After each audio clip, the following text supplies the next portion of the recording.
can be identified even further in the Quran with Gog and Magog. And this is my book on Gog and Magog. Gog and Magog are in the Quran. And you better study that subject of Gog and Magog, because they are the ones who control power in the world today, Ya'juj and Ma'juj. And if you follow them, if you remain under their umbrella, what are the consequences? Sahih Bukhari, and the hadith is repeated 4 times, but you'll hardly ever find anyone mentioning that hadith from the mimbar, or even in Charama. That on Judgment Day Allah subhanahu wa ta'ala will say to Adam alayhi salam, take out the people for Jahannam. This is Hadith al-Qudsi, Sahih Muslim, Hadith al-Qudsi, direct speech of Allah. Adam alayhi salam will ask, how many are they, O Allah? And Allah subhanahu wa ta'ala will reply and say, out of every 1,000, take how many? 999. You know the hadith, mashallah. Out of every 1,000, take 999 for Jahannam. The companions of the Prophet ﷺ were terrified when they heard that. And he, the Prophet, smiled and said to them, good news for you. The one for Jannah will be from you. But the 999 will be Ya'juj and Ma'juj, will be Ahlu Ya'juj and Ma'juj. And so you're going to have a global society in Akhirul Zaman. And that global society, which comes into being in consequence of globalization, would be the global society of Gog and Magog. And once it embraces you, it's going to take you into the hellfire. Let us now leave Libya and come to Syria. We don't have time for Yemen. We don't have time for Bahrain. We don't have time for Saudi Arabia. Syria. Syria is so complex a case. You cannot say that it is an uprising, because the Zionists are actually recruiting people, paying them, arming them to go and fight in Syria. The Turkish forces are also doing the same, instigating people to go and fight and providing them with arms and weapons. This is therefore not a popular uprising. This is like Libya, an insurrection.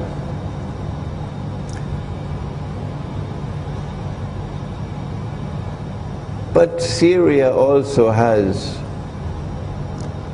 a very large Sunni Muslim community. And we can now recognize that it was not by accident that the Sunni Muslims of Syria, in consequence of French strategy, were kept oppressed and suppressed by a sectarian Shia movement, the Alawi, for how many years now? Brutally suppressed and oppressed. And so when the time comes and they can smell the breath of freedom, there will be certainly an element of popular uprising as well in Syria. A quest for freedom from oppression and sectarian domination by the Alawi. The Alawi are a branch of the Shia, and Iran has not acted wisely on the subject of Syria. The Syrian Muslims, the Sunni Muslims of Syria, are now openly accusing Iran of arming and supporting the regime in Syria to succeed in its oppression and suppression of the present uprising.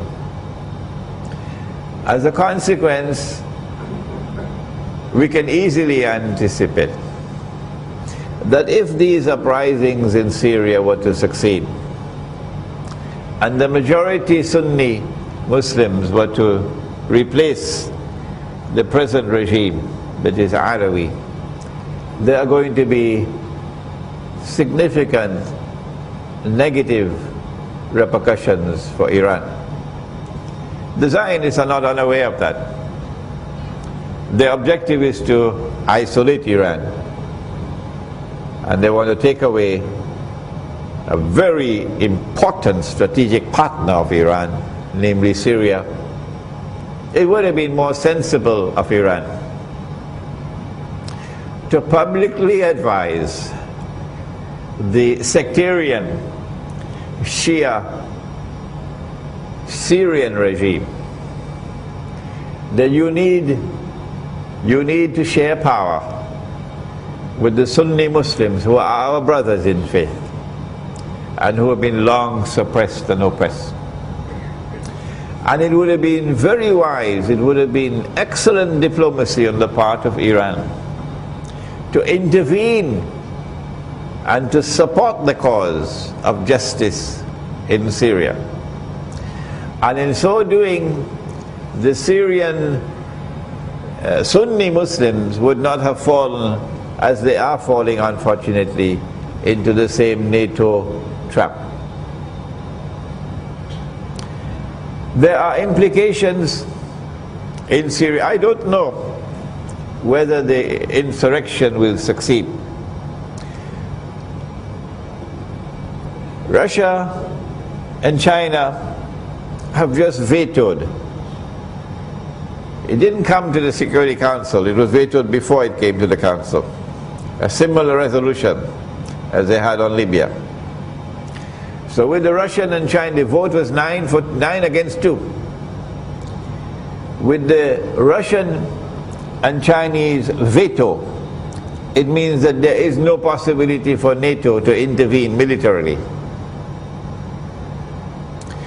And therefore there is a likelihood, I don't know, the likelihood that the regime would survive in Syria. But from our Islamic eschatological perspective, we don't look at the subject merely in the short-term perspective. We will focus, and I hope my students in different parts of the world will concentrate on this. We will focus on Damascus in this context, that the sign of all signs of Akhirul Zaman is the return of Nabi Isa alayhi salam. The Pope doesn't know it, but we know it because of the hadith in Sahih Muslim, that when Nabi Isa alayhi salam returns, he's going to return in Damascus. And so events that are unfolding in Damascus are of supreme importance for us. That prior to the return of Nabi Isa alayhi salam, Imam al-Mahdi must emerge. And when Nabi Isa alayhi salam returns, Imam al-Mahdi will be in Damascus, in the masjid. It is becoming fashionable by some of the intelligentsia in Pakistan, for example, to discount the ahadith on Imam al-Mahdi as fabrication, because Allama Iqbal, or Dr. Muhammad Iqbal, dismissed them. in his book entitled A Reconstruction of Religious Thought in Islam. And Ibn Khaldun also dismissed them as fabrications, which is why Ibn Khaldun is so famous in the Western world. Now you can understand why. Because he dismissed the ahadith on Imam al-Mahdi alayhi salam as fabrications. What they didn't understand is that there's a divine method. That when Allah subhanahu wa ta'ala sent the Messiah the first time, He raised a man to prepare the way for the coming of the Messiah. That man was his cousin, Nabi Yahya alayhi salam, the Prophet John. And when Nabi Isa alayhi salam returned as an adult to the Holy Land, it was in front of Nabi Yahya alayhi salam that he came. And Nabi Yahya alayhi salam says, here he is, this is the man you've been waiting for. This is the Messiah. The divine method of positive identification. History repeats itself, but Ibn Khaldun missed the bus. And Dr. Muhammad Iqbal missed the bus. And may Allah bless them, they are very great scholars. We are nothing compared to them. And so when the Messiah is to come back, Allah raises a man to play the same role that Nabi Yahya alayhi salam played. And that is the rationale for Imam al-Mahdi. And when Nabi Isa alayhi salam descends in the masjid, in Damascus, not Tripoli, Imam al-Mahdi will be in the masjid. They'll be ready, preparing for salat. And before the salat could commence, he comes down. And Imam al-Mahdi will look at him and say, this is the Messiah. Positive identification, repeating itself, the divine methodology. Before that happens, Imam al-Mahdi has to proclaim himself to be the Mahdi in Mecca. You may have heard my lecture, it's on YouTube. When he proclaims himself as the Mahdi in Mecca, he's going to be attacked by an army from Sham. Which means that the believers are not going to be in control of Damascus from now until that day. Are you following me? He's going to be attacked by an army from Sham.